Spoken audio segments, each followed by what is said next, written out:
मेरे दिव्या जी को past life में जाने की कमांड देते ही उन्होंने खुद को एक नमस्कार दोस्तों, मैं मनाली ठाकुर। जैसा कि आप सभी जानते हैं, मैं एक पास्ट लाइफ रिग्रेशन थेरेपिस्ट और कोच हूँ। मेरी आज की केस स्टडी बहुत ही इंटरेस्टिंग है। हम सभी ने कभी न कभी यह जरूर महसूस किया है कि हम पर हमारे इष्ट की, हमारे आराध्य की विशेष कृपा है। आप लोगों को भी दूसरों की मदद करना बहुत अच्छा लगता होगा। आप में से भी कई लोगों को astrology, face reading, dance, singing, writing, reading, drawing, gardening, painting, mehndi लगाना या कोई स्पेशल टैलेंट जरूर होगा। कोई स्पेशल टैलेंट जो बचपन से आपका पैशन रहा होगा, या कोई भी अच्छा काम जो कि मानवता की भलाई के लिए हो, वह बाय बर्थ आपको आता है, जिसे आपको केवल तराशना है और प्रॉपर नॉलेज के साथ उसे अलाइन करना है। अगर हाँ, तो आप मुझे बताएं। हो सकता है कि आप भी अपना सोल पर्पस जान पाएं।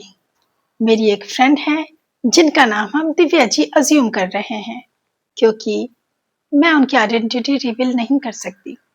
प्रेजेंट लाइफ में वह एक बहुत ही सफल एस्ट्रोलॉजर, न्यूमरोलॉजिस्ट, वास्तु एक्सपर्ट हैं।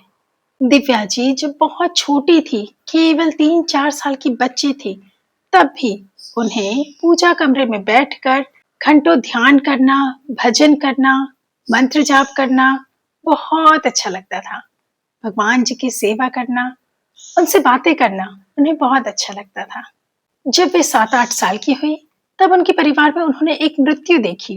तब उनके मन में यह ख्याल आया कि इस शरीर ने तो नेचुरल डेथ पाई है, मगर दिव्या जी अपना शरीर खुद अपनी इच्छा से छोड़ेंगी। उस उम्र में ही दिव्या जी को मोक्ष और निर्वाण का स्ट्रॉन्ग और क्लियर इंट्यूशन आ चुका था। प्रेजेंट लाइफ में दिव्या जी में ही परमहंस जी महाराज की शिष्या हैं।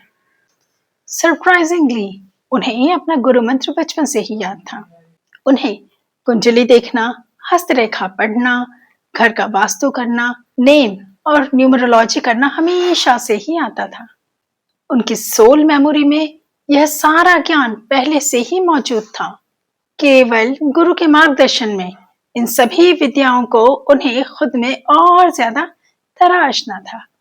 दिव्या जी ने जानना चाहा कि बिना सीखे ही उन्हें ध्यान, साधना, मंत्र जाप, एस्ट्रोलॉजी, न्यूमरोलॉजी ये सब कैसे आता है, इन सभी बातों का ज्ञान उन्हें कैसे है।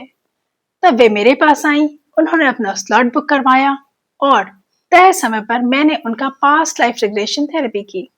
मेरे दिव्या जी को पास्ट लाइफ में जाने की कमांड देते ही उन्होंने खुद को एक एस्ट्रोलॉजर और वास्तुशास्त्री एक्सपर्ट के रूप में ग्रह शांति हवन करते हुए देखा। तब प्रेजेंट लाइफ की उनकी सास, जो कि पास्ट लाइफ में उनकी नौकरानी थी, इस यज्ञ को खंडित करने की कोशिश कर रही थी, क्योंकि वह नौकरानी एक तांत्रिक थी और दिव्या जी को अपने वश में करके उनकी सारी संपत्ति दिव्या जी से छीनना चाहती थी। उस जीवन में भी वह सफल नहीं हो पाई और इस जीवन में भी उनके सास बनकर आई है। मगर दिव्या जी ने पास्ट लाइफ रिग्रेशन थेरेपी के द्वारा इस कार्मिक साइकिल को ब्रेक कर लिया है। अपनी सास की सोल को माफ करके, जाने अनजाने दिव्या जी से हुई हर गलती के लिए माफी मांगकर और उनसे कॉर्ड कटिंग करवा ली है। अब दिव्या जी प्रेजेंट लाइफ में मोक्ष और निर्वाण की ओर बढ़ गई है। यह तो हुई उनकी बचपन से ही अपनी गुरु मंत्र, एस्ट्रोलॉजी, न्यूमरोलॉजी, वास्तुशास्त्र को जानने का रहस्य। अब दिव्या जी ने जानना चाहा कि वे प्रेजेंट लाइफ में हीलिंग मोडालिटीज में क्यों आई। जैसे ही मैंने उन्हें पास्ट लाइफ में जाने का कमांड दिया, दिव्या जी ने खुद को 7th डायमेंशन में पाया। दिव्या जी 7वें आयाम में हीलर्स डायमेंशन में एक हीलिंग कोच थे। वह एक हीलिंग एंजल थे। दिव्या जी ने खुद को आर्कएंजल माइकल के साथ सैकड़ों एंजल्स को हीलिंग सिखाते हुए देखा। दिव्या जी उस समय लाइट फॉर्म में थे और बहुत ही पावरफुल थे। सेवेंथ डायमेंशन का अपना काम पूरा करते ही उन्हें धरती पर मोक्ष और निर्वाण प्राप्ति के लिए भेजा गया। अब विद्या जी ने अपनी धरती वाली लाइफ को एक्सप्लोर करना चाहा। तब मेरे कमांड देते ही दिव्या जी ने खुद को मानसरोवर झील के किनारे कैलाश पर्वत के पास सत्यव्रत नामक एक नागा साधु के रूप में देखा। विद्या जी ने वहां पर 95 वर्षों तक कठिन तपस्या की थी। नागा साधु वाले उस जीवन में भी मैं विद्या जी के साथ थी और इस जीवन में भी हम बहुत अच्छी सहेलियां हैं। अब मैं विद्या जी को नागा साधु वाले जीवन के मृत्यु के क्षण पर लेकर गई। तब विद्या जी ने देखा कि वे नागा साधु के रूप में शरीर छोड़ते हुए बहुत दुखी थे, क्योंकि इतनी कठिन तपस्या के बाद भी दिव्या जी को मोक्ष नहीं मिला था। मतलब कि धरती पर आने का सोल पर्पस उनका पूरा नहीं हुआ था। हमने डिवाइन से पूछा, तब उत्तर मिला कि वास्तुशास्त्री के रूप में दिव्या जी के कुछ कार्मिक बंधन बन गए थे, जो कि दिव्या जी को इस जीवन में खत्म करने थे।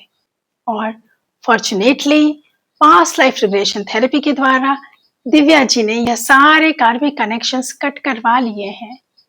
दिव्या जी को इतने वर्षों से जमा किया हुआ ज्ञान अब जन कल्याण के लिए उपयोग करना है।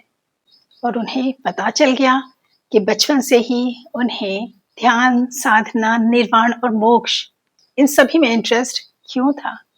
अगर आपके मन में भी इसी तरह का कोई सवाल, कोई जिज्ञासा है और आपको भी लगता है कि आप पर आपके इष्ट की और आपके आराध्य की असीम कृपा है, तो आप मुझसे जुड़कर अपने इष्ट को जान सकते हैं और आपका सोल पर्पस भी एक्यूरेट पता चल जाएगा।